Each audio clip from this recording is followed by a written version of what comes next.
Latest updates and reviews కోసం మా ఛానల్ని సబ్స్క్రైబ్ చేసుకోండి. పక్కనే ఉన్న బెల్ సింబల్ని క్లిక్ చేసి ఆల్ ఆప్షన్ని సెలెక్ట్ చేసుకోండి. అప్పుడే మా మొబైల్ నుండి మీ మొబైల్ ఫోన్కి నోటిఫికేషన్స్ వచ్చేస్తాయి. ఒక్కసారిగా కళ్ళు తిరిగి కింద పడిపోతుంది ప్రభావతి.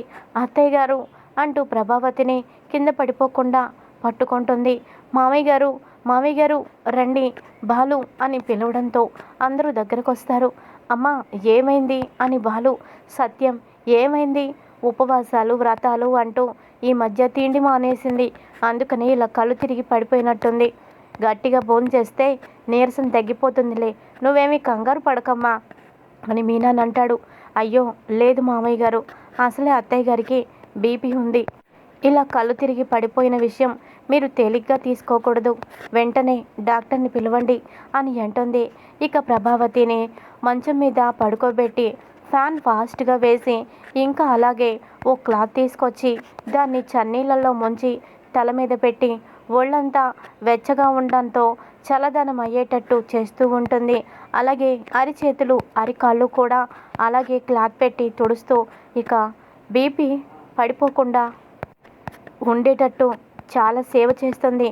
ఇంతలోపు డాక్టర్ గారు వస్తారు. వచ్చి ప్రభావతిని చెక్ చేసి వెంటనే ఓ ఇంజెక్షన్ చేస్తారు.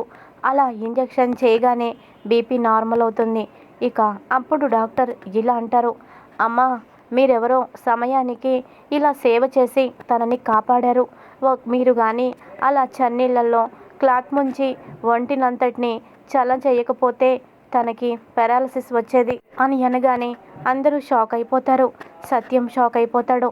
అమ్మా మీనా, నేను ఎప్పుడో అనుకున్నాను నువ్వు మా ఇంటికి వచ్చిన కోడలివి మాత్రమే కాదు, మా ఇంటి ఇలవేల్పువి, మా ఇంట్లో దైవానివి అని అంటాడు. ఇక బాలు కూడా అలాగే చూస్తూ ఉంటాడు. బాలు కంగారు పడిపోతూ, డాక్టర్ గారు మరి అమ్మకి పర్వాలేదా, ఇంకా ప్రమాదమా అని కంగారుగా అంటాడు. తనకి ఇప్పుడైతే ఏం ప్రమాదం లేదు, ఇంజెక్షన్ ఇచ్చాను, అయినా తను దేని గురించో బాగా బాధపడుతున్నట్టుంది. మానసికంగా తను కృంగుబాటుకు లోనవుతుంది. అందరితో పైకి బాగానే ఉంది, కానీ ఏ విషయంలోనో మానసికంగా చాలా బాధపడుతుంది. పైకి నవ్వుతూ గంభీరంగా ఉన్న తన మనసులో ఎంతగా కుమిలిపోతుందో అర్థమవుతుంది. కొన్ని వ్యాధులకి మందులు కూడా ఉండవు, మానసిక వ్యాధికి మందు లేదంటారు. ఇప్పుడైతే నేను ఇంజెక్షన్ చేశాను, తను ఏ విషయం గురించి ఆలోచిస్తుందో ఆ విషయం ఏంటో మీరు తెలుసుకొని వెంటనే తనకి బాధ లేకుండా చేయండి, మనసుకి సంతోషాన్ని ఇవ్వండి. ఒక్కోసారి డాక్టర్లు కూడా ఏమీ చేయలేరు, పేషెంట్ ప్రాణాలను కాపాడలేరు, వాళ్ళని జాగ్రత్తగా చూసుకోవాల్సిన బాధ్యత ఆ ఇంట్లో ఆ మనుషులదే అని చెప్పి మందులు రాసిచ్చి వెళ్ళిపోతుంది. ఇక తరువాత మీనాకి అర్థమవుతుంది, అత్తయ్య గారు ఎవరి గురించో బాధపడడం లేదు, తన కొడుకు మనోజ్ గురించే బాధపడుతుంది. కళ్ళ ముందు కొడుకు లేడు, అలాగని చెప్పి కొడుకు ఎక్కడ ఉన్నా బాగానే బ్రతుకుతున్నాడు అన్న ధైర్యం కూడా లేదు. నా కొడుకు ఏమైపోతాడో, ఎలా ఉన్నాడో అన్న దిగులు అత్తయ్య గారిలో ఉంది. కాబట్టే ముందు తన కొడుకుని తన దగ్గరికి వచ్చేటట్టు చెయ్యాలి అని అనుకుంటుంది. ఇందాక భోజనం ప్లేటు ఎవరిది అని నేను అత్తయ్య గారిని అడిగినప్పుడు కళ్ళు తిరిగి పడిపోయింది అంటే దాని గురించే అత్తయ్య మానసికంగా బాధపడుతుంది. ఇంటికి వచ్చింది ఎవరో కాదు, భోజనం చేసింది ఎవరో కాదు, మనోజ్ బావగారే అయ్యుంటారేంటి, ఖచ్చితంగా మనోజ్ బావగారే ఇంటికి వచ్చారు. మేమెవ్వరం లేము అని తెలుసుకొని అత్తయ్య గారి కొడుకుని ఇంటికి రప్పించుకొని భోజనం పెట్టింది. ఆ విషయం నేను అడిగేసరికి తను మానసికంగా బాధపడి ఇలా స్పృహ తప్పి పడిపోయింది అని అర్థం చేసుకుంటుంది. ఇక ఇదే విషయం మామయ్య గారితో మాట్లాడాలని చెప్పి, మామయ్య గారు మీరు ఏమీ అనుకోకపోతే ఒక్క విషయం మీతో నేను మాట్లాడాలి అని అంటుంది. ఏంటమ్మా మీనా అని అంటే, ఏం లేదు, మీ పెద్ద కొడుకు మనోజ్ బావగారు ఈ ఇంటికి వస్తే అత్తయ్య గారు ఆరోగ్యంగా ఉంటారు, ఆవిడ పైకి గంభీరంగా కనిపించినా లోపల ఎంతో బాధపడుతున్నారు మామయ్య గారు, తన ఆరోగ్యం మనకి ముఖ్యం కదా, అందుకనే ముందు మనోజ్ బాబు గారు ఇంటికి వస్తే బాగుంటుంది అని అనగానే సత్యానికి కోపం వస్తుంది. అమ్మ వాళ్ళు ఎక్కిన చెట్టునే కొట్టే రకం, ఎక్కిన కొమ్మని నరుక్కునే రకం, నువ్వు వాడిని ఇంటికి రప్పించినా ఎప్పుడెప్పుడు నిన్ను ఇంట్లో నుంచి వెళ్ళగొట్టాలా అని ఆలోచిస్తూనే ఉంటాడు. లేనిపోని అడ్డమైన పాపిష్టి పనులు చేసి నీ మీద నిందలు వేసి నిన్ను దోషిగా చేస్తాడమ్మా. వాడి జన్మే అటువంటిది, వాడి పుట్టుకే అటువంటిది. జరగనియమ్మా, ఏం జరిగితే ఏం చేస్తామో. ఒకడి గురించి మంచి జీవితాలు, మంచి కాపురాలు, మంచి మనుషుల్ని ఇక నేను బలి చేయలేనమ్మా. ఇప్పటికే నా చిన్న కొడుకు వాడి వల్ల బలి పశువు అయ్యాడు అని అనేస్తాడు. ఆ మాట విని షాక్ అవుతుంది మీనా. ఏంటి మామయ్య గారు, ఏమంటున్నారు? మనోజ్ బావ గారి వల్ల బాలు బలిపశువు అయ్యాడా? ఏం జరిగింది అని అంటే, ఇక బాలు పూలగంప ఏమీ లేదు, ఆయనకి నా మీద ప్రేమ ఉంది కదా, అందుకే ఎప్పుడు అలా అంటూ ఉంటాడు. మరేం బాధలేదు. అయినా నీ ఆలోచనకి నిజంగా నేను మెచ్చుకుంటున్నాను. ఎప్పుడు నువ్వేం చేసినా నేను మెచ్చుకునేవాడిని కాదు, కానీ మా అమ్మ కోసం నువ్వు ఇంతలా ఆలోచిస్తున్నావు చూడు, ఇంతలా నువ్వు ఆలోచించి ఆర్దిస్తున్నావు చూడు మా నాన్నగారిని, అది నాకు బాగా నచ్చింది. నిజంగా నువ్వు నాకు నచ్చావు పూలగంప. నాన్నని నేను ఒప్పిస్తాను. అమ్మ ఆరోగ్యంగా ఉండాలి అంటే మనం మా అన్నయ్యని తీసుకురావాల్సిందే, ఇంటికి రావాల్సిందే అని అంటాడు. ఇంకా అప్పుడు వద్దన్నాను కదరా, ప్రభ ఆరోగ్యానికి వచ్చిన నష్టం ఏమీ కాదు. తనకి మందులు వేసుకొని తనని జాగ్రత్తగానే చూసుకుందాం. అయినా కొడలు పిల్ల తనని కంటికి రెప్పలా కాపాడుకుంటుంది. మనం అందరం ఉన్నాము చాలు, వాడేమీ వద్దు.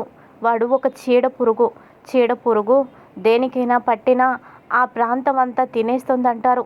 అలాంటి వాడిని ఇంట్లో పెట్టుకుంటే మన కుటుంబం సర్వనాశనం అయిపోతుంది అని అంటే, ఇక మీనా ఇలా అంటుంది. అయ్యో మామయ్య గారు, ఇంటికి పెద్ద అయినా అత్తయ్య గారికి ఏదైనా జరగరనేది జరిగితే అప్పుడు మీరు ఎలా ఉంటారు చెప్పండి? ఈ కుటుంబం ఏమైపోతుంది చెప్పండి? ఇంటి పెద్దని కోల్పోయి మేమెంత బాధపడుతున్నామో మాకు తెలుసు. ఇంట్లో ఆడదిక్కు అనేది ముఖ్యం, ఇంటికి వెలుగు. అలాంటి ఆడదిక్కు లేని కుటుంబం అసలు అది ఊహించుకోలేము. అత్తయ్య గారు క్షేమంగా ఉండాలి, ఆవిడ సంతోషంగా ఉండాలి. అలా ఉండాలి అంటే బావగారిని ఇక్కడికి రప్పించాలి. అలాగే ఇంతకు ముందులా మనం చూస్తూ అలా తప్పులు చేస్తుంటే ఎలా వదిలేస్తామో చెప్పండి? బావగారిని కూడా దారిలో పెట్టాల్సిన బాధ్యత మీ మీద లేదా అని చెప్పి బాలుని కూడా, ఏవండి మీ మీద కూడా లేదా అని అనడంతో బాలు గతాన్ని గుర్తు తెచ్చుకుంటాడు. నా అన్నయ్య గురించి, మనిషిని, నా ఇంకో అన్నయ్యని చంపిన ఆ నిందే నా మీద వేసుకొని ఇన్ని సంవత్సరాలు మోయలేని భారం మోస్తున్నాను. కన్న తల్లి దగ్గర దోషిగా నిలబడ్డాను. కన్న తల్లి ప్రేమకి నోచుకోలేదు. కేవలం వాడి వల్లే వాడిలో మార్పు వస్తుందని చూస్తున్నాను, కానీ మార్పు రాలేదు. వాడి వల్ల అమ్మ ప్రాణాలే పోయేలా ఉన్నాయి. కాబట్టే అమ్మ ప్రాణాల కోసం వాణ్ణి రప్పించాలి, కానీ వాణ్ణి కూడా దారిలో పెట్టాలి అని అనుకుంటాడు. ఇక ఇది ఈరోజు ఎపిసోడ్. మరి తరువాత ఏం జరగబోతోంది? అత్తయ్య గారు కళ్ళు తెరవడంతో, ప్రభావతి కళ్ళు తెరవడంతో మీనా, అత్తయ్య గారు ఇక మీరు మానసికంగా దిగులు చెందాల్సిన అవసరం లేదు. మీ పెద్దబ్బాయి మనోజ్ బావ గారిని ఇంటికి రప్పించడానికి మామయ్య గారిని, ఆయన్ని నేను ఒప్పించాను. ఇంకా మనోజ్ బావ గారు ఇంటికి వచ్చినా ఎవ్వరు ఏమీ అనరు. మీరు మాత్రం సంతోషంగా ఉండండి అత్తయ్య గారు అని చెప్పడంతో ప్రభావతి సంతోషపడిపోతుంది. ఏంటి నువ్వు చెప్పేది నిజమా అని అంటే, అవునత్తయ్య గారు అని అంటుంది. ఇక చాలా సంతోషంతో మీనాకి థ్యాంక్స్ అని కూడా చెప్పకుండా వెంటనే తన మీద ఉన్న దుప్పటి తీసేసి గబగబా మంచం దిగిపోయి, ఇంకేముంది ఆయన ఒప్పుకున్నారు కదా, పరిగెత్తుకుంటూ వెళ్ళి నా కొడుకుని తీసుకొచ్చేస్తాను, వాడు అక్కడ ఎంత ఇబ్బంది పడుతున్నాడో ఏమో అంటూ రోడ్డు మీదకి పరిగెడుతుంది. ఇక మీనా, బాలు ఇద్దరే ఉంటారు. మీనాని చూసి థ్యాంక్స్ మీనా అని బాలు అంటాడు. అదేంటి పూలగంప అంటావు కదరా, పేరు పెట్టి పిలిచావేంటి అని అంటే, నాకు ప్రేమ కలిగినప్పుడు అలా వేరే పేర్లు పెట్టి పిలవలేను కదా నాన్న, అది నీకు కూడా తెలుసు, అందుకనే తనని నేను మీనా అని పిలిచాను అని అంటాడు. ఇది ఈరోజు ఎపిసోడ్. మరి రాబోయే ఎపిసోడ్స్లో ఏ విధంగా కథ మలుపు తిరగబోతుంది ముందు ముందు తెలుసుకుందాం. Thanks for watching. Latest update.